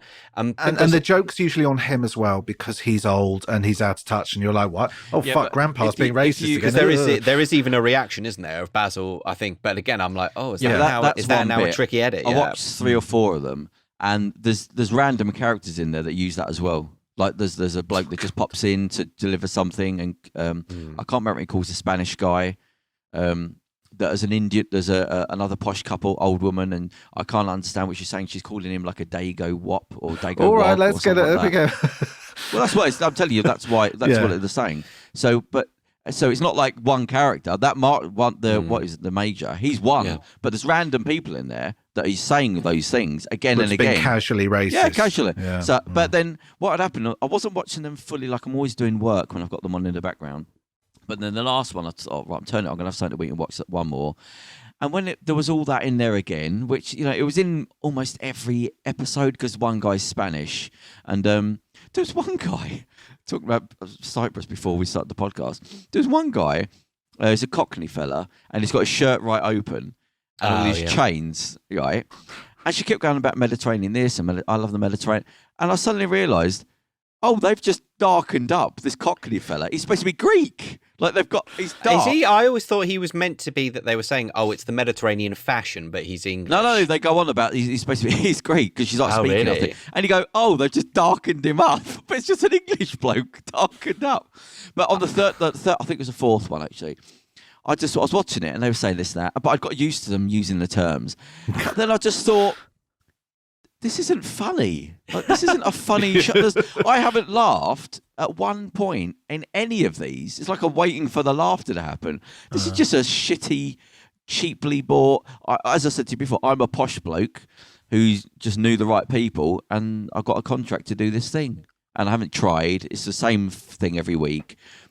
The funniness is the racism and smacking people in the head. Like, there's nothing funny here. None of this is funny. I've just realised, no, I've not laughed at anything. Yeah. So, but yeah, and there's other shows from the time of the 70s and 80s where there was racial insensitivity, but it wasn't that out-and-out racism that was in this. And I just thought, why are they needlessly using that term?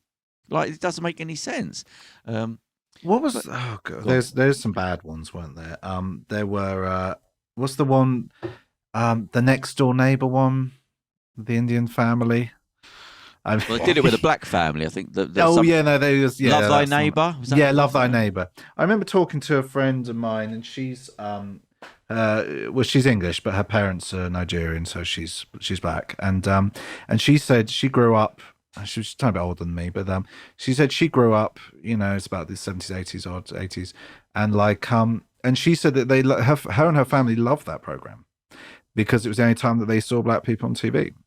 And I was just like, I mean, I sort of get what you're saying. Don't you see it like, she's like, nowadays, yeah, obviously, like, but by today's standards, yes. Yeah, I mean, because they were always, not the punchline, it was, the comedies were always written to the person saying it was the problem. Alf Garnett would be racism, but he'd always be the fool. We were saying the other day, yeah, Rousing Damp. Yeah, he was the idiot because the guy he was being racist to was obviously such a better bloke. He's more handsome, he's more educated, he's posher. He was everything that Rigsby wanted to be, but he happened to be black. There has to be a process, and they wouldn't be on there first as characters. It would be too jarring. There would have to be the fact that they're black is the thing. And I remember a comedian saying, I think he was talking about Asian comedians, and he's saying, look, when comedians start doing stand-up, whether they're Asian, Chinese, Japanese, black, the first thing they start doing is they start doing impersonations of their parents and an exaggeration of how they think. They start doing the accent. That's the first go-to thing. And I think just to get to anyone on TV had to be the butt of the joke, or had to be the... I mean, my thing with the racism in the 80s wasn't the fact that they were saying racist things. It was, if you watch a lot of it was always... oh, well, look, I think that they're from Africa. They're obviously backward. But then they would start talking posh. And, oh, no, I went to Eton. And you go, oh, look, there's the gag. Look, they're not really from Africa. They're actually from Eton. Aren't you a fool? And you go, well, what would be wrong with being African? Like, it's not, you're not on the right hand side. No, there is that. I'm not from Africa. I'm from, Cambridge. Aren't you a fool? You go, well, hang on. What would be wrong with just being from Africa? It was like this inverted in the industry racism. Like, no, they're not really black. They're actually... And classism as well. Like, there's a lot of, there's classism there as well. If you want classism, you can watch the Only Fools and Horses, because everyone that comes in, governor, and he starts calling them apes and do you want a banana and all this sort, and you go, oh, for fuck, what? Because he's working class, he's suddenly some like pig of a person. But they all did it like, are you being served? It was always like the people down below, the people with the service people, the people, the cleaners, the people that did this. They're all sort of over the top Cockney. And the most offensive one I found was on the buses.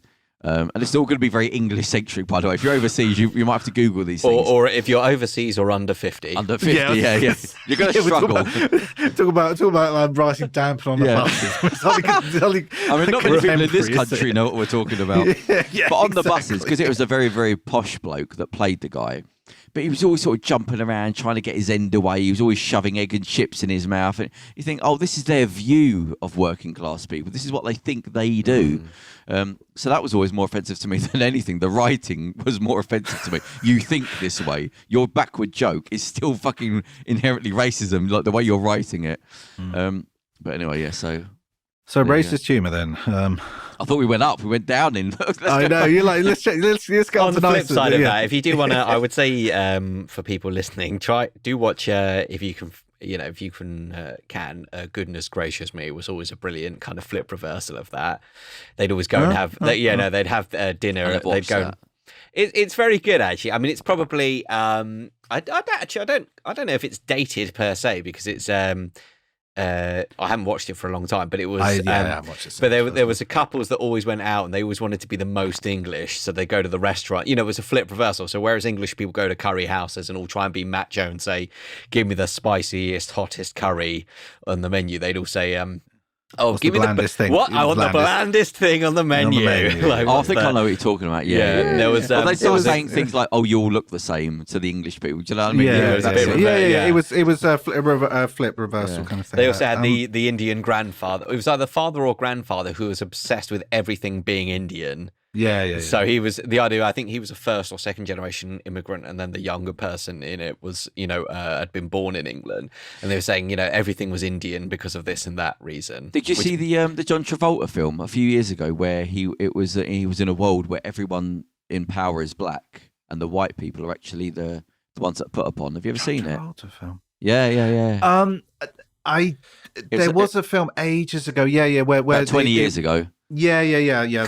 So he's white trash. He's white trash. Yeah, just the way you said it, like you're like that John Travolta film. I was thinking like, when was the last John? I thought Gotti was the last. I was thinking Gotti, from 20 years ago. I was thinking, wasn't Gotti like 2 years ago? You've got to give us timescales here. Yeah.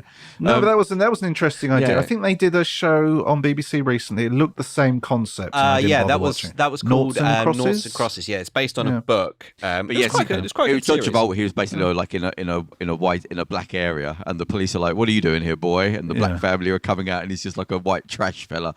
They were getting beaten up by the black police officers. You know what I mean? Have you seen his new film coming out where he plays the? Just saw a trailer for it. He plays a stalker. Have you not seen it? Oh, the fanatic! Yeah. So he goes to get a signature from somebody, and he gets beaten up, or then he goes to find the guy, and he tells him to fuck off. And the scenes are like cutting. At one point, the guy's asleep in his chair, the star, and he's just sat in his house next to him, like watching the TV with him, like looking ahead, like he doesn't know I'm here. You think, oh fucking hell, that's creepy. It's directed by Fred Durst. What did he do? Limp Bizkit. He was in the band. A rap rock group that was very popular in the late 90s, early noughties. He dresses very much like Charles is now, with his hoodie up and his headphones in. Stuff, exactly. Charles, you must need the toilet because you're not well. And are you holding it in? Are you that point? I'm starting to time you. I've got 1 minutes. Okay. Yeah, I love that we're shaming him right in the middle. Like, it's all going quite well. No, because I was worrying you might not, but I don't want him sitting there in pain. There's no, he's been having a gut problem. So he had to go to the toilet. Yeah, no. Jesus I think Christ, it's my kidneys, Theo. man. Genuinely, I think it's my kidneys. Like, just shaming him. On the way out. Well, it's not shaming. I'm worried about him. Like, I don't want to. I was thinking if he sat there in pain, he'd just go to the. Just go when you have to go. I mean, I'm not saying we could have maybe discussed this as an option before we went live with the recording. No, we've mentioned it before. By the way, no, but have we? He's always disappearing. We might not mention it, but it does disappear often. But that's fair enough. Right, I think actually, edit this out. Edit this out. Just be like, we lost the audio. Showing your medical knowledge. I got a granny bladder. It's fine, man. It's all good. Yeah, again, my was going to be actually the term is. You still haven't found out what's wrong, have you? I think it's my kidneys, unfortunately, man. Because we spoke on the podcast a while ago about when you went to hospital because you were in pain. And it's that sort of thing still. Yeah. Right, so anything else to talk? In The Fanatic, by the way, that he was wrongly cast. Who the fuck designed... Like, he just must have come in and said, I'd want to play that. Because he's quite stocky. I guess it's playing against type, isn't it? It's the idea. Yeah, but he doesn't. He still looks quite like a tall, stocky bloke playing a fanatic. And you go, no, he's trying to pretend to be this sort of nerdy guy, but he's quite thick. It doesn't work. He looks like a physical threat. Do you know what I mean? He should be somebody that's like, if it's trying to be like mental. But wouldn't that make him more dangerous? Like, if someone, yeah, but it doesn't work. It's taking away too much of the thing. If he looks like a big physical guy and he's trying to say, I just want to see him and I got my nerdy glasses on the backpack, you go, no, you look like a nutter. He's got a backpack. I think they're trying to make him and a up mullet. I might have to watch this trailer. It's apparently the film is apparently amazing, and he gives. But they're trying to make him weird look nerdy, and you go, he doesn't look nerdy. He looks like a 50-year-old stocky bloke. It doesn't work. I can understand what he's trying to do, but you can't do that with somebody who looks that physically imposing. It doesn't work. It's like that bit in The Simpsons where Rainier Wolfcastle plays like a nerd in a film. You know, the big Arnold Schwarzenegger type dude. And they go, look at you, you puny nerd. Look how puny you are. And he's just like, please leave me alone. He's just enormous Arnold Schwarzenegger type dude. He goes, stop bullying me. He's got glasses on. He's got like thick glasses on, and like Isn't there one point where who's the little nerdy fat fellow who has the milk coming out of his nose at one point? Drips milk out of his Martin? Oh, Ralph Wiggum. Ralph Wiggum, yeah. And it doesn't no. Oh no. Basically it might be Ralphie who he gets the power and he becomes a bully himself. I can't remember what storyline it was. But was it Martin? No, wasn't it Martin? There was one where Martin became kind of more. He got influenced by Bart and didn't give a shit about doing homework and stuff. He didn't become a bully, but he. No, I thought he had a cool kid. Who's the bully guy in it? Nelson. Yeah, I think he gets a Nelson on his side, and he starts to get him to bully, and he starts to go, "Oh, I love the power," or something like that. But yeah, in times anyone that's bullied is eventually going to become a bully if they've got given the option. So there you go. So you've had The Rock, you've had Carole Baskin, you've had Charles's an update on Charles's medical condition. We're just like, and his national insurance number is. Well, I never really see it as doing a podcast. It's just having a chat, isn't it? It's no different to yeah. So anyway, as long as he's all right, that was the main thing. No, I'm all right. I just again, I'm like me and The Rock are like bros because we just drink a lot of water. We just drink a lot of water. I drank about. Well, you drink a real amount. He drinks an invisible amount. Can you remind me just again so I can get my head around this? So it's 9 liters he's drinking. Is that what we worked out? No. 4 gallons, right? You know what a gallon? So take 1 gallon. Yeah, 1 gallon has 4.5 1 liter bottles. 4.5. So oh my god! So 1 gallon is 4.5 liters. So we're looking at 18 liters a day. So you're drinking 18 of those 1 litre bottles a day. Think what that'd do to your blood. You just try and drink a little bit more than you would. You've only got a little buffer of your what your body will take in. It will stop you drinking a certain amount. Wouldn't you just be peeing all the time? That's just got like But he just got like a bag. But if you drink a little bit more water than you should, or just a couple of bottles more water, your body will fight against it. You'll start getting cramps. You start getting little twitches in your hand because you've thrown out the balance. It's called homeostasis. You've thrown out the balance of the chemicals. If you're drinking that amount, you're basically flooding all of it out. Your body wouldn't be able to function. You'd be dead way before. This is again not to be. You're still trying to defend him. No. This is it just popped because you were saying about homeo, and I was thinking about systems. I saw somebody tweeting on. Tweeting Facebook, it just made me go because they kept putting all this stuff up that was like, this is all a very. For example, they were saying, do you know how many wars America has had in since whatever time? I think it was since the end of the 1979. They were saying, that was the last time China was involved in a war. But of America, how many have been in? I was like, well, China still occupies Tibet, and they have re-education camps in the Uyghur territory that is basically keeping people. They're not concentration camps in the sense of what we think. They're more akin to the original. They're political. They have the political re-education stuff with Muslims. Yeah, the children are taken away. Yeah, the children are taken away and brainwashed. So it's like, let's maybe not be like, hey, everything's much better over there. And there's the what's it thing.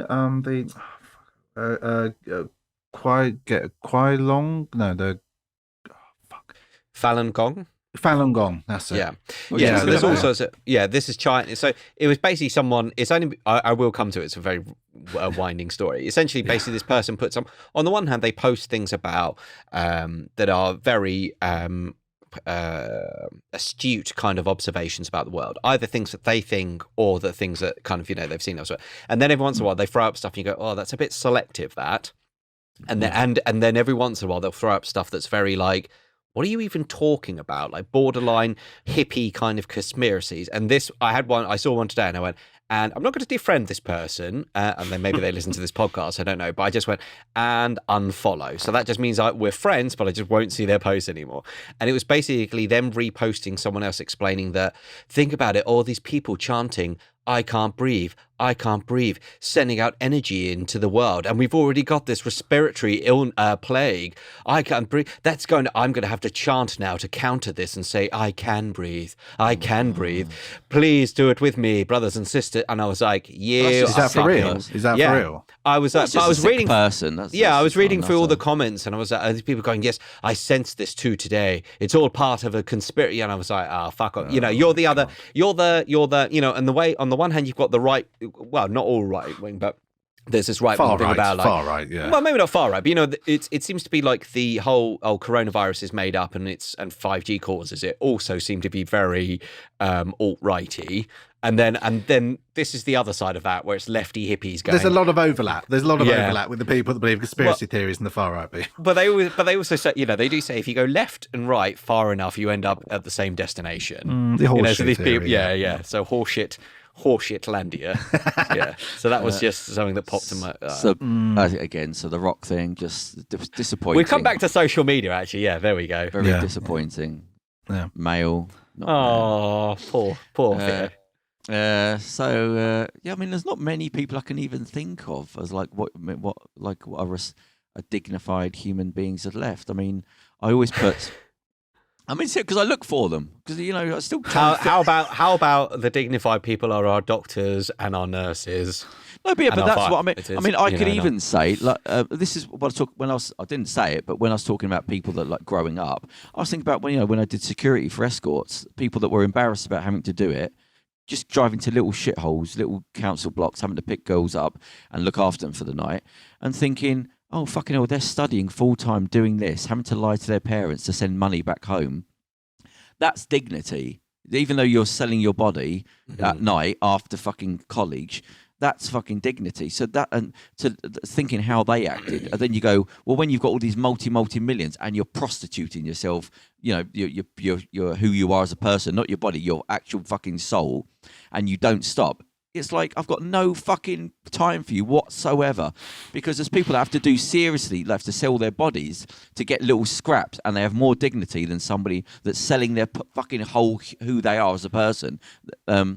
When you you're saying these movie stars are bigger whores than the prostitutes that you I mean, how many times has that been said in times of Hollywood?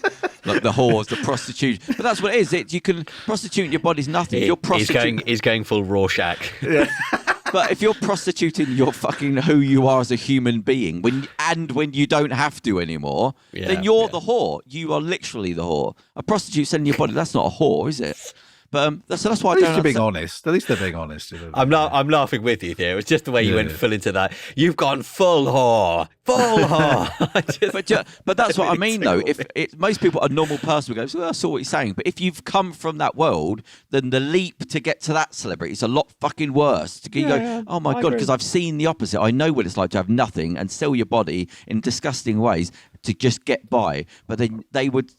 To have multi-millions and still go, no, everything's for sale, everyone. Tell me what you want me to say. I don't give a shit. Got to be like Forrest Gump, Mum that? always said a man can only have so much money and the rest is just for showing off. Well, it's a sickness, as I said, billionaire and all that. You shouldn't get the highest any person could achieve. At most, I would say, right, once you get to 500 million, all the money just flows out back into the community. It doesn't go up any higher than that. Taxes, when you go to billionaire, you disgust me. I mean, you disgust me. I'd have a conversation with anyone. You disgust me. How can you hold that sort of money back from the world? Taking half of that does change nothing in your world. It's you being everything in the world is free to you to everything in the world is a bit more free to me. It doesn't make any sense. Give it away. No, I'm going to sit on this and I'm going to die with it. And I'm going to pass it on to my kids, and they're going to die with their money. And then you go, but fucking give it away. No, I'm keeping it all to myself. Well, I like the, I think it's J.K. Rowling. I don't know what the case is anymore, because obviously there's only, but she regularly goes way up and down in the rich list because she gives so much away. Yeah. But then, a big batch of the books will sell again, and then she goes back up, and then she gives it all away, and she goes. So you go, well, that's a decent way to do it. Work, spend your money, earn it again, spend it. I mean, that's keep a base level so you don't have to worry about money. 10 million. Think about how many people with 10 million there are. And then you go, no, we're just going to pile it all up. And then you get into the elite, the 1%ers, where you go, right, that's basically a load of sociopaths. That's what that is, who just this 1% who just have hundreds of millions or whatever, and it just sits there and does nothing. It doesn't go. It just the food rots underneath them. Let's end on something positive, and we'll keep this. I mean, I've got another Tommy Cooper joke. Change this. It's got to be another little subject. Anything nice? Anything nice you've seen? Anything nice going on? We finished the pilot. Looking at my white wall. We finished the pilot and sent that into the BBC, so we've got that going on. Oh yeah, I've got to talk to you before we finish, so don't disappear. I like that these good. things are secret, but Charles's bowel movements. It's not secret. I just thought it's not going to make any. Nobody's going to know what we're talking about. Well, the bowel movements. Yeah. Are you still ignoring? Are you still ignoring it, Charles? Yeah, just hoping it'll go away. Yeah. Yeah. Like I've been to the hospital like twice with it. So, you've been back again? No, but I went like last year or something. Last year. Last Christmas. Still having the pains. Yeah. Still ignoring it. Keeping a stiff upper lip with it. Well, they said it might be like kidney stones. Like first time I went. Do you drink a lot of water? Yeah, I do. Yeah, which as I said, like I drink loads of water, and everyone I told that to, they were like, "You got kidney stone? How the fuck did that happen?" Because like you just drink water all the time. Next time I see you, I'm going to give you a miracle cure, which is one of those things I've been working on for years. Punch in the gut. Yeah, I was going to say. I was thinking roundhouse kick. Yeah. Give him the old Houdini punch to the chest. Yeah. When he's not expecting it. Voila. Yeah. I've cured your pain with death. The pain's going away, but I see a white light. The pain's gone. I see a white light coming towards me. Thank you, Theo. Head towards the white light. Head towards the white light. What I was going to say, no, it's this apple cider vinegar, which is an obvious thing. Everyone goes, oh yeah, apple cider vinegar. But then I've used it a couple of times and things have gone away. And I thought, okay, that's not just that's quite unusual that it's random stuff. So next time I see you, I'm going to get you the stuff that you have to drink. There's a lot of brands out there, but most of them is shit. There's one brand. So next time I see you, I'm going to put you on a routine of that. That's my little doctor thing. I think my mum had some of that stuff. She bought like a little thing. Yeah, you got to get the right one though, otherwise it's pointless. Yeah, she was doing like little shots every night of it. Yeah, so I'm going to sort you out with that, and hopefully that might clear you up. So you got that live. You got that to come to. We'll get you. We'll get you on the table. We'll have a look at you. Let Dr. Theo have a go. Yeah. Stop opening you up. What's the note for? So something good's happened this week. Anything nice? God, I mean, genuinely, like, all the shops are going to open in a few weeks. That's the only positive I can think. Podcasts might be getting back to normal. Yeah, I've got my mate's kind of like he was saying he works in like Next, and he was saying they're going to be giving like a visor and stuff. I've seen a few of them visors popping up. It's overkill, but. Yeah, well, he was just like, "Oh, I'm going to feel like such a prick, and everyone's going to laugh at me." And I was like, "Dude, I think people would understand. You know what I mean? That you're having to go to work and you don't want to die. You know what I mean? It's like, the over the top thing. I've seen that visor fucking drop down. You go, okay. What about a crash helmet? That'd be quite good actually if we're all walking around with crash helmets with a filter." But it's like bomb disposal. I was thinking he goes, "Oh, I look like a prick," and I was like, "No, he's like a bomb disposal. It's fine." You know. I used to work at Next many years ago, and we would have, because of the chaos of the Next sale, we would have someone's job. I shit you not, because it was so crowded and it was so disorganized, and just to keep people whining all over the shop, one person's job would be to stand there with a stick, with a pole with the sign saying, "Please, this end of the queue." You know, to stop people coming in at different sides and being like, "No, I was queuing first," and murdering each other to get half-price T-shirts. So that was a genuine. So I tampered with the sign because it just said, I think, it was this. Please queue here. And I just added on, and I still can't believe I got away with this. Added on a little addition to the sign that said, "And repent." and the store managers, like a couple of people saw that, it's like staff, and laughed. I don't know how many customers, no one said anything, but the store manager saw that and allowed it to happen. They just said, "Yeah, that's fine, that's quite funny." Like, did you see the thing in Camden where they'd forgot to put the full stop on a sign? No. The parking enforcement. Can you Google it? Because you'll do quick. Like, Camden, full stop, no parking. Is it one of these things where it says like it was today? I think Camden, no parking enforcement sign. Don't. This dude did that a few doors down, like from my mate's house. He wrote on the pavement he painted on the road outside his house, "No packing." Oh God! And like he was like really proud of it, and like he's like, "All right, boys, look there, eh?" And we're like, "Oh, it says no packing," and we were like, and he goes, Yeah, some fucking idiot did that. Yeah, I don't know who. Literally, I'd seen him do it. House. We watched him do it because we were out there, and then a couple of hours later, and then we were like, I thought he'd done it as a joke. I thought he was pointing at it like a joke. No, he's like, that bad. Yeah, don't know who did that, mate. So what is it? Fucking It's a parking sign, no full stop. Yeah, like no, did not pop up. Well, I said Camden, no parking sign. What? Full stop missing. This is good. Let's try funny. Hold, please, listeners. Yeah. Camden. Yeah. I used to work in Camden for a bit, and I noticed, because I used to finish late there, and I noticed that is this the? Sorry. Protection rackets on all the homeless people. Jesus Christ. They used to have to pay. The big guys would come around, and they pay to beg in certain areas and stuff. Yeah. That's nice. You got it, Andrew. No, I can't see. All I've got is suggestions for other funny parking signs. I'm surprised that hasn't been brought up. I've got, for example, someone's created their own "Do Not Park" sign, which is "Do not park here. The wrath of the ancients will fall upon your head. Your shoelaces will not stay tied. Rabid squirrels will invade your home. Food in your refrigerator will mysteriously spoil. Your vehicle will start making that expensive knocking sound again, and no one will talk to you at parties." I think that's pretty conclusive, but no, I can't see what this. I think that's an old Romanian curse, isn't it? Rabid squirrels will invade your home. Camden, no parking. No. Right, one more. Hang on. It's great podcasting, isn't it? Yeah, exactly. We're all just looking at it. What was I going to say? Yeah. So you were in Camden fighting drug dealers. Yeah. That was outside the building where I was waiting once, and all these guys came up to me and said, "You're an undercover cop, aren't you?" And I'm like, "Yeah," because I thought you looked like one. Actually, I thought you looked like you might be trying to get to me. And he's like, "This is when I've been working there for a couple of days," and they were like, "You've been here for 6 months. You're always on this corner every day, for 6 months, taking notes, writing stuff down, filming people." And I'm like, "Bruv, I don't know what you mean." But what, you lived there? You lived there? Nope. I just started working in this place, and I was literally outside the building. I was pressing the buzzer to get in. Oh, right, here it is. And these guys accused me of just hanging around and filming them for 6 months. And I'm like, dude, I've never seen. Why are you always here? You're always here asking questions about me. And I'm like, mate, I don't know what. I have no idea. Yeah, you do look like an undercover copper. All right. Can you Google confused drivers given parking fines?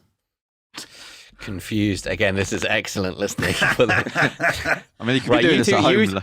You two have to fill in while I'm talk amongst yourselves. Talk amongst yourselves. Play along with us, listeners. Play along. We with us. We need the Conway Twitty distraction from Family Guy. So confused. What? Drivers given parking fines. Drivers given. Why am I looking this up if you found it? Because you can read it quicker than I can. Okay. And it should say COVID-19 sign popped up. Oh. Yeah. Yes, I can see this. Yes. So go on, what was the thing of it? Well, I've got to click the link. Gosh. Okay, please keep talking because I'm looking. This is a free podcast. You are listening to a free podcast. You have not been charged for this podcast. I was thinking I haven't told the story about the time some guy tried to jump in the Thames in front of me, have I? In front of you? Oh, right. Yeah. We'll end on that. No, it's not. It's nothing. I'll save it for another time. But it's, it's the. You're gonna forget. You're gonna forget. No, because I just suddenly remembered that. I was like, yeah, I remember that. No, it's weird. Yeah. Have you got it, Andrew? Have you read? Yeah. So it's a sign that says no parking enforcement in operation. So it's missing the full stop. So it needs to be no parking full stop. Operation enforcement operation. So there you go. Stupidity. Millions of pounds. Councils, government, all the GCSEs and all that, and it came to that. Somebody just couldn't figure that out. Yeah, couldn't be bothered. More bollocks. Fuck it. Wasted money. Council, they're too busy having their cappuccinos and lattes on our expense. So parking fines, I suppose that's a bit of it's not an upper, it's not a downer, but it's just a nothinger. Funny story. But that's the new catchphrase of the podcast. That's it just is. Just at best. Okay, well, this is day 675, of the lockdown. Is the lockdown still on, is it? Yeah. Apparently so, yeah. Oh, okay, right. So what's your gag then, Andrew? Let's just finish. Let's get out of it. We're going to finish on a Tommy Cooper. I just thought the world needs Tommy Cooper right now. Okay. I went to the butcher's the other day and I bet him 50 quid that he couldn't reach the meat off the top shelf. He said, no, the steaks are too high. That's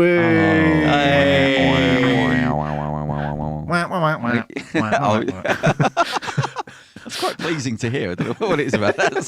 It's pleasing to do and hear. I mean, if you're ever in a bad mood and you start singing that to yourself, it sort of lifts you out of it, I think. You're just pissed off. What a... would you subscribe to a show like this? I fucking would not. I was tempted. I was like, as I was like Googling a sign that you had previously Googled, and there was just silence. I was thinking to myself, if they switch stuff.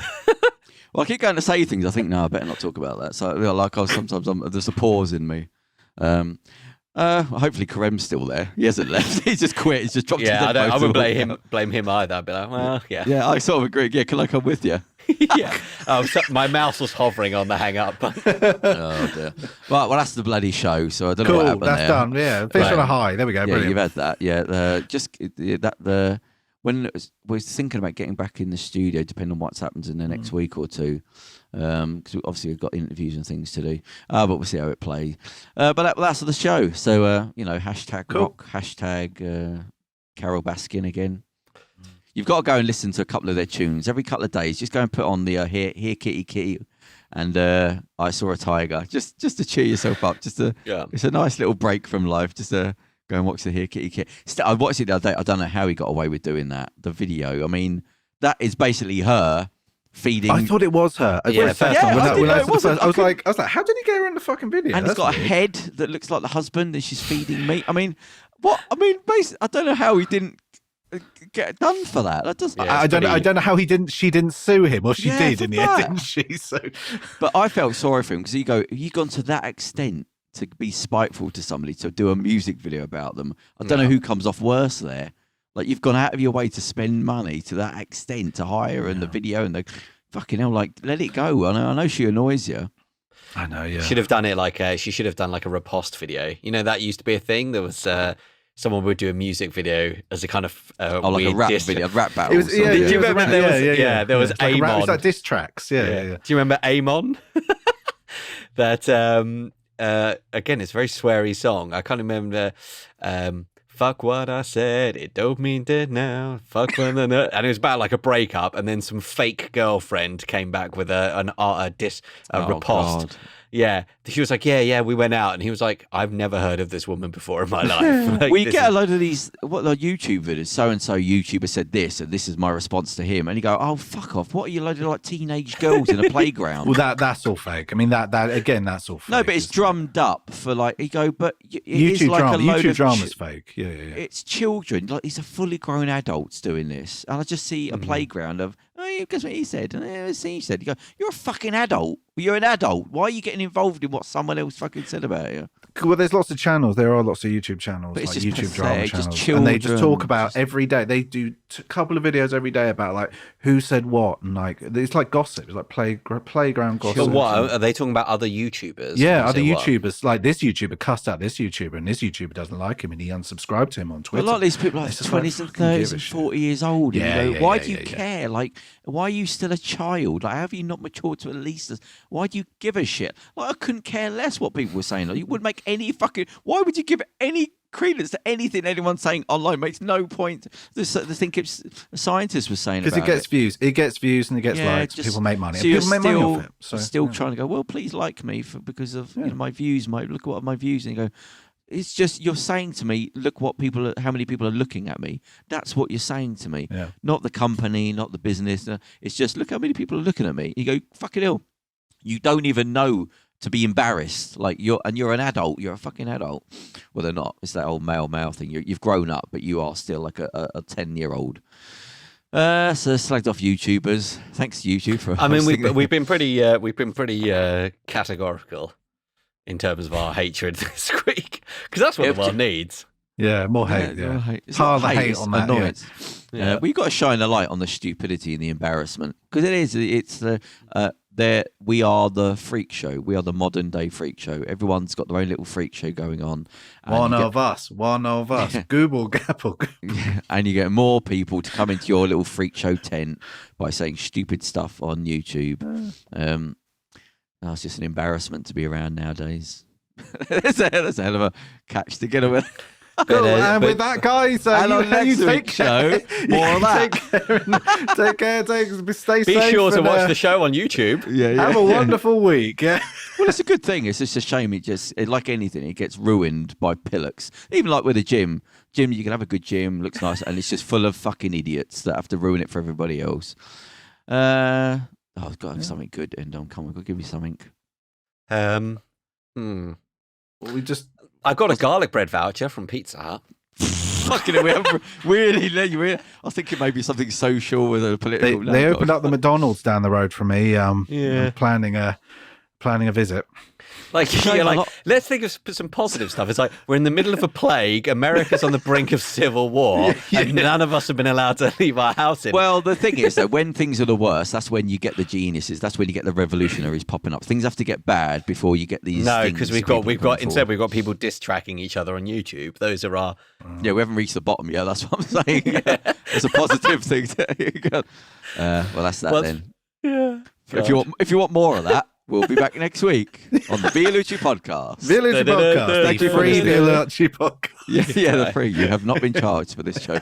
Anyway, so we do that, and we'll see you next week. London prevails. London prevails? No, what does he say? England prevails. England prevails. Nordfire. Yeah, Northfire. I think we need to get you to watch the V film. V film. I've seen it. You got to refresh it, kick you into gear a bit more. What? So I can start shouting fascist slogans. Yeah. I was thinking some other arguments I've had, but I thought I don't want to be that person, so I'm not going to mention them. I don't want to be the argument person. You've got to be your authentic self, Theo. No, anyway, too late. We've run out of time. Anyway, so on that note, we'll see you next week. Goodbye. Karen, wake up. Oh, God. I'm sure we said goodbye half an hour ago. I know, yeah. This is about third time.